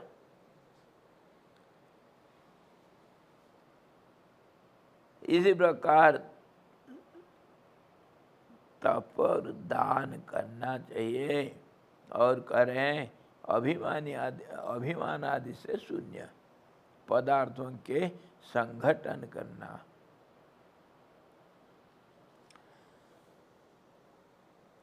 हमारा सबसे बड़ा योग सूत्र में बताया, हमारा सबसे बड़ा बदगुण है लोभ। हम जरूरत से ज़्यादा इकट्ठा रखते हैं, जरूरत से ज़्यादा इकट्ठा रखते हैं। ये लोभ तो बहुत भयंकर रोग है, भयंकर रोग। कुछ भी मिल गया उसको हम छिपा कर रख लेंगे। अरे 2 किलो आम लाए हैं, उसको छिपा करके चाबी लगा कर रखेगा, बस ले लेंगे। अरे यार, लोग का तो विस्तार हम बता नहीं सकते हैं, सारा दुनिया फैल रखा है। लोभ क्या नहीं करवाता है लोग आदमी से। और कितनी चीजें हम इकट्ठे करते हैं, इसको कहते हैं परिग्रह। और साधक को अपरिग्रह करना चाहिए। अपरिग्रह मतलब शरीर यात्रा के लिए जितना जरूरत है उससे ज़्यादा रखना पाप है। तुम्हारे हक नहीं उसके ऊपर, तुमको जीने का हक है, और तुमको जीने का हक है तो दूसरों को भी जीने का हक है। इसीलिए दूसरों का माल तुम दबा करके नहीं रखना, यह है परिग्रह। इसी को कहते हैं लोभ। जिसको दूसरों का भोग के लायक है उसको तुम अपना नहीं रखना। इसमें सारे शास्त्र पुराण वेद वेदांत सब प्रमाण देते हैं।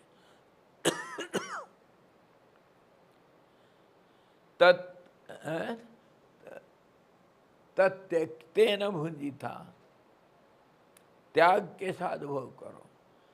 जितना है तुम्हारे पास रखा और बाकी सब दान कर दो। ईशावास्यम इदगुम सर्वम यत्किंचित जगत्याम जगत तेन त्यक्तेन भुंजिता माँ गृद्ध कस्वस्वित धन। दूसरों का धन को इकट्ठा करना यही है परिग्रह। ये पाप का जड़, मन का चंचलता कारण, और ये सत्संग का पूरा विरुद्ध। और ये नहीं करना ही सत्संग है, और इसका नहीं करना है अपरिग्रह, लोभ इत्यादि का नाश। और इसी को कहते हैं हम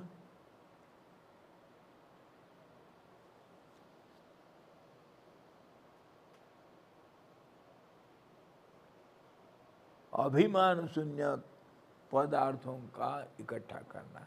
अभिमान शून्य मतलब जिसमें स्वार्थ नहीं, स्वार्थ में लोभ जड़ा हुआ है, स्वार्थ में अहंकार, काम, क्रोध, लोभ, मोह, मद, मात्सर्य, ये सारे छेद तो जुड़े होने से लोभ होता है। लोभ कोई काम दुश्मन नहीं है। लोभ से क्रोध होगा, लोभ से झूठ बोलते हैं हम। हाँ, मेरे पास नहीं। कोई आया मांगने के लिए, नहीं मेरे पास नहीं, मेरे पास 100 का नोट है। सनी आया कहा वो उसको छुटा दिया। इसे खुश रहो। वो 2 बार मांगता है, इसलिए थोड़ा सा पहले दिया, दोबारा और फिर थोड़ा दिया, 100 का नोट नहीं दूंगा। खैर मेरे लिए युक्ति लगाने के लिए और सारे तर्क है, लेकिन वो तर्क नहीं चलता इधर। यहाँ तर्क नहीं चलता है। मन जानता है तुम्हारे अंदर लोभ है, अंतर मन, लेकिन बहिर्मन उसको तर्क से दबा देता है। नहीं नहीं, ये तो दूसरों के लिए रखा हूँ। ये बदमाश है। तो इसी प्रकार जो हम प्रैक्टिकली जो समस्या हम देखते हैं, अपरिग्रह से जो धन इकट्ठा होता है वही हमारा हक है, और उसके अलावा जो कुछ है वो सब दूसरों का है। उसको माँ गृद्ध, उसको इकट्ठा मत करो। वही है तुम्हारा पाप का जड़। उसी में लोभ, काम, क्रोध सब आ जाता है, और मन चंचल हो जाता है। सत्संग तो दूर रहा।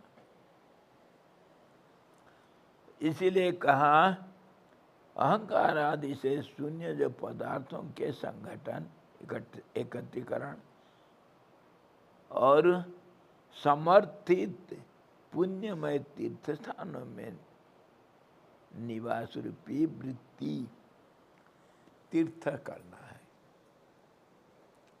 तीर्थ किसके लिए कहा गया? सबके लिए। तीर्थ किसको कहते हैं? जहाँ जाने से तर जाते हैं उसको तीर्थ है कहते हैं। जहाँ जाने से हमको आनंद मिलता है, दुख दूर हो जाता है, जहाँ जाने से हमारे मन को शांति मिलता है, उस स्थान को तीर्थ कहते हैं। और वो स्थान कैसा होता है? जहाँ साधु महात्मा लोग रहते हैं, तपस्वी लोग रहते हैं, अथवा कोई जो जैसे मान लो नदी पर्वत देवा देवियों का स्थान हुआ, जो सर्वसम्मत से वो स्थान को माना गया, भावना का एक केंद्र बना, मंदिर हुआ, मठ हुआ, आश्रम हुआ, नदी का किनारा हुआ, पर्वत हुआ इत्यादि, ये सारे तीर्थ हैं। जहाँ जाने से हमको आनंद मिलता है और उससे हम दुख से तर जाते हैं, उसको तीर्थ कहते हैं। तो ऐसा स्थान में हम क्यों जाएं? अरे हम घर में बैठ के एक अखंड रामायण करेंगे, जन्माष्टमी यही मनाएंगे, तीर्थ क्यों जाएंगे? तुम कर सकते हो तो ठीक है। जो ये अपने आप एक स्थान में करने के लिए असमर्थ हैं, उनके लिए तीर्थाटन कहा गया। और तीर्थाटन का सब नियम कानून है। तीर्थ में जाने के लिए पहले एक तो त्याग भावना से जाना, और तीर्थ में जा कर के एक नियम लेते हैं, एक चीज़ का दान करना चाहिए पूर्ण रूप से, एक बदगुणों का और कुछ धन का और कुछ अभिमान का, ये सब को त्याग करना चाहिए। तीर्थ पहले से वो स्थान पवित्र है जो मन को शांति देने वाला, और इसको उसी से प्रभावित होकर के हम इसको त्याग अगर करेंगे तो ये हमारे आगे के लिए सहायक बनेगा। और इसी प्रकार तीर्थाटन का नियम होता है, और हर तीर्थ में 1 रात अथवा 3 रात रह सकते हैं। ज़्यादा क्यों नहीं रहेंगे? ज़्यादा रहने से फिर आसक्ति का डर होता है। तीर्थ में भी आसक्ति हो सकता है, सत्वगुण में भी आसक्ति है, दान में भी आसक्ति हो सकता है, पुण्य करने भी आसक्ति हो सकता है, मेरे को तो देना है, ये भी एक अटैचमेंट है। ये सारा आसक्ति अहंकार को बढ़ोतरी देती है। इसीलिए तीर्थ स्थान में भी 1 से 3 दिन तक रहने का है। लेकिन जो तीर्थवास करते हैं, कुछ अनुष्ठान वगैरह करते हैं तीर्थ में रह कर, वो तो है, मन तो वहाँ लगेगा, इसीलिए आसक्ति नहीं होगा। इसीलिए जैसे गंगा किनारे देखो, माघ स्नान के लिए आकर के घर द्वार छोड़ के अहमदाबाद प्रयाग वगैरह में, काशी वगैरह में घर द्वार दूर दूर गांव से आ करके तंबू लगा करके गंगा किनारे रहते हैं महीना भर। माघ स्नान, कोई कार्तिक स्नान करते हैं, तपस्या, और ये तीर्थाटन कहा गया। तो कोई संकल्प करके रहना, वो तो फिर संकल्प में तुम्हारे तपस्या में मन लग जाता है, और वो तीर्थों में तप अच्छा होता है, क्योंकि वातावरण, हर चीज़ का देश काल परिस्थिति का विचार करना चाहिए। दुनिया में कुछ भी नाम रूप है, कोई भी वस्तु है, वो देश काल परिस्थिति से उसका अर्थ निकलता है, नहीं तो उसका कोई कीमत नहीं है, वो वस्तु नहीं है। देश काल परिस्थिति के अनुसार ही उसका नामकरण किया जाता है और रूप को देखते हैं हम, नहीं तो कोई वस्तु दुनिया में नहीं। तो तीर्थ में भी ऐसे देश काल परिस्थिति को देख करके उसमें जो कल्पवास कहते हैं उसको, कल्पना करके जो जितना दिन के लिए कल्पना किया उतना दिन रहना। इसका उदाहरण आप अगर खुद देखना, आप अगर ऋषिकेश हरिद्वार में जा करके वहीं से आते हो, तो हरिद्वार में अगर ऋषिकेश में अगर आप 4 घंटा एक जगह पर बैठेंगे, चाहे भले गंगा किनारा हो, चाहे कहीं भी आश्रम में हो, अगर 4 घंटा बैठेंगे निश्चल भाव से, मन का स्थिति जो होगा उत्तरकाशी आने से वह 1-1.5 घंटा में वह स्थिति आपको मिल जाएगा, गारंटी। और वही स्थिति गंगोत्री में जाने से आधा घंटे में 15 मिनट में हो जाएगा। और वही स्थिति हिमालय की एकांत चोटियों में जब जाओगे, जहाँ बिल्कुल वातावरण बिल्कुल कलुषित नहीं है, वहाँ जाकर के तुमको पहुँचते ही वह आनंद मिलता है। ये सारा झूठ बात नहीं, सही बात। इसी प्रकार तीर्थ स्थान में कल्पवास करना चाहिए, ज़्यादा दिन रहना चाहिए। उससे तुम्हारे मन शरीर, जैसे गंगा में स्नान करने से शरीर भी रोग क्षय होता है, जाह्नवी औषधि में जाह्नवी तोयम, गंगा जी में स्नान करते ही सारे पाप क्षय हो जाता है, मतलब दुख दूर हो जाता है, रोग दूर हो जाता है। इसके ऊपर गंगा जी का महात्म्य फिर हम कल करेंगे। पर तीर्थाटन, ये तीर्थ गंगा किनारे रहना, ये बड़ा भाग्य की बात है। तीर्थों में वास करना एक किस्मत से होता है, और उसमें होता है क्या, पुण्य के फल से पुण्य बढ़ता है। जैसे हम शेयर मार्केट में पैसा लगाने से वो बढ़ता है। हाँ, जो इसका कोई नहीं लगाया, शेयर खरीदा नहीं, उसका पैसा थोड़ी मिलेगा। हाँ? डूबेगा। अगर कल्प में तीर्थ में रह करके पाप करोगे, उसका 1000 गुना देना पड़ता है। पाप पुण्य दोनों का डिग्री बढ़ता है, इसलिए सावधान। तीर्थ में पाप करना मना है, तीर्थ में पुण्य करना है, इसलिए उधर दान भी करना चाहिए। तीर्थों में दान करना चाहिए, तप करना चाहिए, इसीलिए तीर्थाटन किया जाता है। और तीर्थ का इतना महात्म्य है। स्थान का महात्म्य कैसे बन जाता है, देश काल परिस्थिति, देश का अलग अलग रूप है। जहाँ ये देश में वातावरण कैसा रहेगा, मतलब प्रभाव कैसा होता है किस देश का मिट्टी, जल और वायु, वह मनुष्य के ऊपर प्रभाव डालता है। पशु पक्षी, पेड़ लता सबके ऊपर प्रभाव डालता है। जो पेड़ यहाँ 10,000 फीट हाइट में होता है भारत, ये हिमालय में, वो ऋषि कन्याकुमारी में नहीं हो सकता है, वो पेड़ नहीं देखोगे। ये क्या कारण, क्या ये जलवायु का कारण है। और वो जलवायु क्या है, वो एक प्रभाव है। जलवायु का प्रभाव से पेड़ लता जब प्रभावित होते हैं तो मनुष्य कैसे नहीं प्रभावित होगा।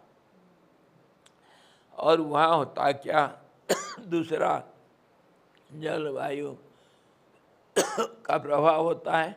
अगर उस देश का जो ये स्थिति अगर कलुषित नहीं हुआ, मतलब मनुष्य और दूसरों से अगर कलुषित नहीं हुआ, एकांत स्थान हुआ, तो विविक्त देश से भी तो कहा गया ना, एकांत स्थान का सेवन करना चाहिए, वो तीर्थ ही होता है। इसीलिए कि वहाँ का वातावरण दूषित नहीं होता। ये दूषित कैसा होता है और शुद्ध कैसा होता है, एक तो जल, वायु और मिट्टी का गुण होता है, उसका प्रभाव होता है। और वहाँ जो जीव रहते हैं, उनका व्यवहार, उनका सोच विचार सब वहाँ का वातावरण को प्रभावित करता है। जंगल में रहने से, पशु पक्षियों के बीच में रहने से हमारे बृहदारण्यक उपनिषद तो जंगल में पनपा। सारे ऋषि मुनि लोग तो जंगल में रहते थे। क्यों?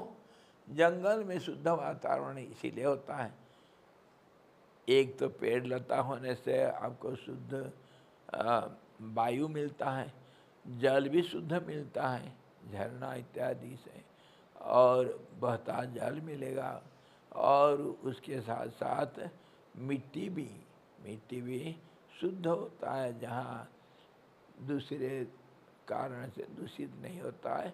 ये जलवायु का असर होता है जंगल में।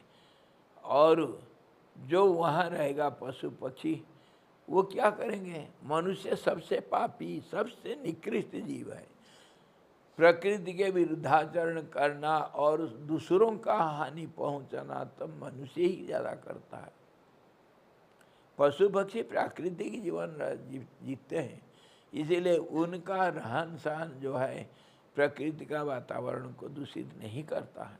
और मनुष्य जहाँ गया, देखो ना क्या कचरा पट्टी गोमुख तक मिला कर है। वातावरण को दूषित करना मनुष्य का काम है, और ये मनुष्य जहाँ जाएगा उसका भावना, उसका चाल चलन, उसका खाना पीना, उसका रहन सहन सारा वो वातावरण को दूषित करता है। अगर वो शुद्ध पवित्र कोई रहेगा, ऋषि मुनि लोग रहते हैं, तो वो वातावरण को शुद्ध करता है। इसीलिए तीर्थों में हमेशा शुद्ध वातावरण मिलता है, और जो कुछ धर्म कमाने के लिए इच्छुक है वही लोग तीर्थ में रहते हैं, इसीलिए तीर्थ में वास करना चाहिए। आप पूछोगे ये जो पंडित लोग, पंडे लोग, तो ये तो हमको बर्बाद कर देता है। तीर्थ में अच्छा भी तो है, बुरा भी तो है, ये दूषित करते हैं वातावरण को। अरे आज तो टाइम हो गया। तीर्थ में ये पंडे लोगों का क्या स्थिति है, इसको भी हम विचार करेंगे। अगर हमारे स्वानी नहीं आता रोजाना सुबह, क्या मैं जा कर के 1 रुपया उत्तरकाशी में रास्ता में किसी को दे सकता हूँ? अरे रास्ता में चलने के लिए भी जा नहीं पा रहा हूँ, तो मैं कहाँ जाऊँ किसी को दान करने के लिए? वो मौका दे रहा है भाई। गुरुदेव used to say, you must thank the beggars. They are giving you chance. हाँ, उनको धन्यवाद देना चाहिए, कृतज्ञता ज्ञापन करना चाहिए। हे भगवान, आप मेरे को मौका दिए हैं। क्या हमारे भावना ऐसा आता है? और दूसरा, भगवान सबके अंदर है। यह जब हम बोलते हैं तो मानेंगे अगर, तो गरीब के अंदर क्या भगवान नहीं है? इसीलिए भगवान है कि वो तुमको मौका देता है, और वो ज़रूरतमंद है, और दुख से मन जो है एकाग्र होता है।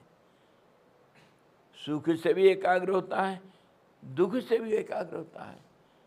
ये जो गरीब लोग भीख मंगे, वो दुनियादारी नहीं सोचते हैं, उनका एक ही भावना है, 1 रुपया मिले।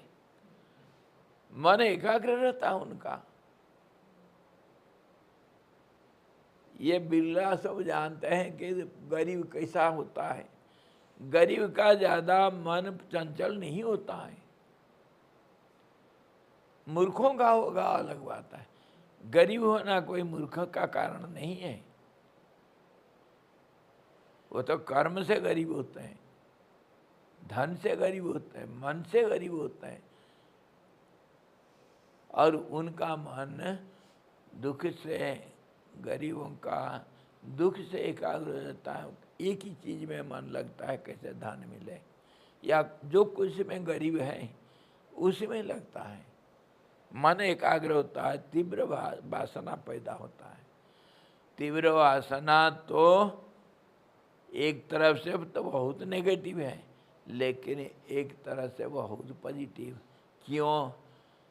ये दुनिया दो से बना है। जैसे आप पहाड़ में चढ़ते हो 1000 फुट ऊंचा चढ़ गए, तो इसका मतलब 1000 फुट खड्डे भी है आपके साथ साथ। तो जहाँ आपका दुख से मन एकाग्र हुआ, मन का एकाग्रता का भी फायदा उठा सकते हैं, उठाते हैं, वो आनंद में रहते हैं। देखो हमारा सनी, माता जी आज बोल रही थी, मैं देखता हूँ उसका कपड़ा नहीं ऐसे ही पड़ा रहता है, ठंड नहीं, गर्म नहीं, बारिश नहीं, भूखा प्यासा पड़ा रहता है, कोई चिंता नहीं। तो कि ये क्या कम गुण है? हैं? कम तितिक्षा है?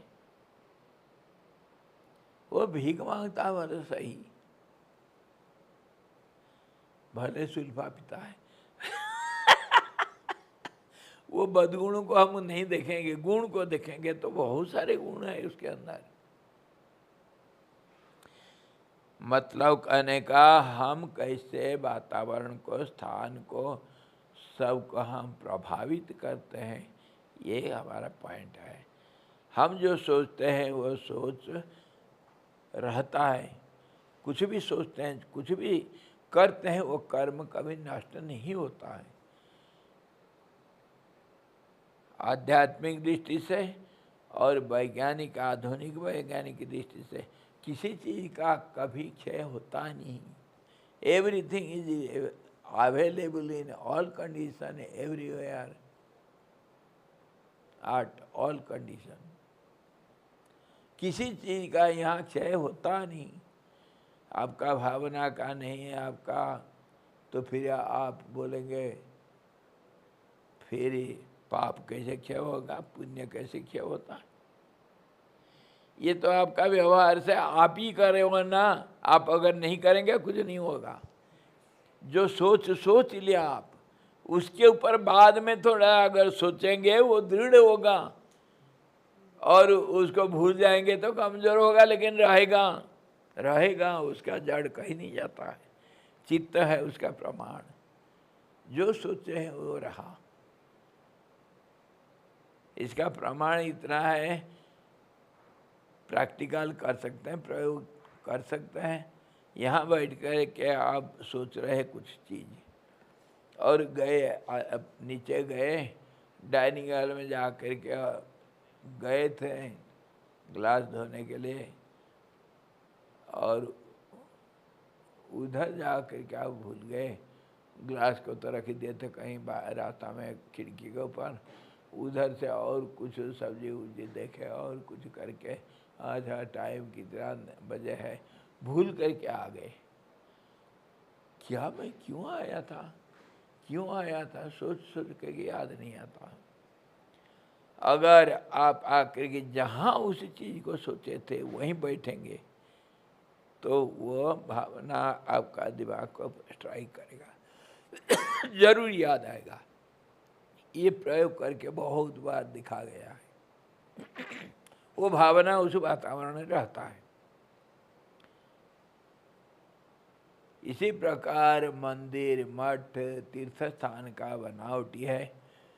जहाँ पर मनुष्य भावना को लेकर के जाता है, उस भावना को वहीं छोड़ के आता है। मंदिर में हम जाते हैं, भगवान यहाँ है, जब तक मंदिर में है तब तक यहाँ भगवान है करके भावना, चाहे दृढ़ हो चाहे कमज़ोर हो, भावना तो है। मंदिर में आया हूँ, भगवान का दर्शन कर रहा हूँ, जैसे भी दर्शन कर रहा हूँ। वो भावना को जब मंदिर से चले जाते हैं तो भावना छूट जाता है, वहीं रहेगा। और वो भावना इकट्ठा हो करके एक पूंजी जब बनता है, मंदिर का वो शक्ति बनता है। इसीलिए तीर्थ में भी ऐसे ही, और मठ मंदिरों में भी ऐसे ही होता है। वो भावना का एक सॉलिडिफिकेशन होता है, वो कंक्रीट बन जाता है, और वही चमत्कार करता है, वही दूसरों के ऊपर प्रभाव डालता है। आप जाएंगे मंदिर में, मंदिर से प्रभावित होंगे और प्रभाव छोड़ के आएंगे। जितने मठ मंदिर में जितने लोग ज़्यादा आते हैं, वहाँ उनका शक्ति बढ़ता है। यही है प्रमाण। कला बढ़ते हैं बोलते हैं, और चमत्कार होता है। वो चमत्कार किसी का नहीं, वो भावनाओं का, शुद्ध भावनाओं का इकट्ठा होना, उसी का करामत है वो। इसी प्रकार तीर्थों में रहना, तीर्थाटन करना, तीर्थ का सेवन करना, ये हमारे सत्संग है। दान पुण्य तप सब कुछ उधर हो जाएगा, और हमारा समाधि का जो बीज वैराग्य भी बढ़ता है, संसार में आसक्ति कट जाता है। इसीलिए तीर्थाटन करना चाहिए, तीर्थवास करना चाहिए। बाकी चीज कल देखेंगे, क्या चीज़ें हम कर रहे थे, कल विचार करेंगे। हाँ, गंगा महात्मा। गंगा किनारे रहने से होता क्या? नदियों के किनारा, पर्वत के ऊपर, एकांत स्थान में, इसमें रहने से मन के ऊपर क्या प्रभाव पड़ता है? क्यों इसको प्रेस्क्राइब किया गया साधक लोगों के लिए? इसी प्रकार पुण्य में, तीर्थ स्थानों में निवास रूपी वृत्ति के विस्तार का नानाविध कल्पनाओं से इस बीज को रक्षा करनी चाहिए। ये वृत्ति का शुद्धि होती है, बस एक ही शब्द। ये सारे जितना हम विचार किए, वृत्ति शुद्ध होता है, इसको दूसरे भाषा में हम कहते हैं साधना। साधना मतलब शुद्धिकरण। और जो भी कर्म हम करते हैं वो हमारे तन मन और वाणी को शुद्ध करना चाहिए। हम अशुद्ध हैं, अपवित्र हैं। अपवित्र किसको कहते हैं? जो दुख का कारण बनता है। हम दुखी है। कौन सा संसारी जीव कहेगा मैं सुखी हूँ? इसीलिए ये अपवित्र को पवित्र करना, शुद्धि करना। शुद्धिकरण मतलब एकाग्रता, और अशुद्धिकरण मतलब अनेकता, चंचलता। शुद्धिकरण मतलब एकता और एकाग्रता। ये सारे जिंदगी का साधना का सार, इसको हम नहीं भूलना चाहिए। और ये साधना का मूल मंत्र है। तुम कुछ भी करो, लेकिन मन में तुम्हारा क्या है, तुम्हारा एटीट्यूड क्या है, भाव क्या है तुम्हारा, वही तुम्हारा पतन या उत्थान का कारण होता है। फिर कल विचार करेंगे तीर्थ स्थान, तीर्थ वास का उपादेयता। गंगा किनारे रहने से, और जैसे प्रयागराज है, और बहुत सारे, कहीं जैसे गुरुवायूर है, कहीं श्रीशैल है, कहीं जगन्नाथ में जाओ, रामेश्वर जाओ, बद्रीनाथ जाओ, और सारे कितने तीर्थ हैं। वहाँ जाने से मिलेगा क्या? फिर कल देखते हैं। हरि ओम। ओम पूर्णमदः पूर्णमिदं पूर्णात् पूर्णमुदच्यते पूर्णस्य पूर्णमादाय पूर्णमेवावशिष्यते। ओम शांति शांति शांति। सद्गुरु भगवान की जय, सच्चिदानंद भगवान की जय, शब्द ब्रह्म की जय, सरस्वती महारानी की जय। जगवशिष्ठ जी भगवान की जय।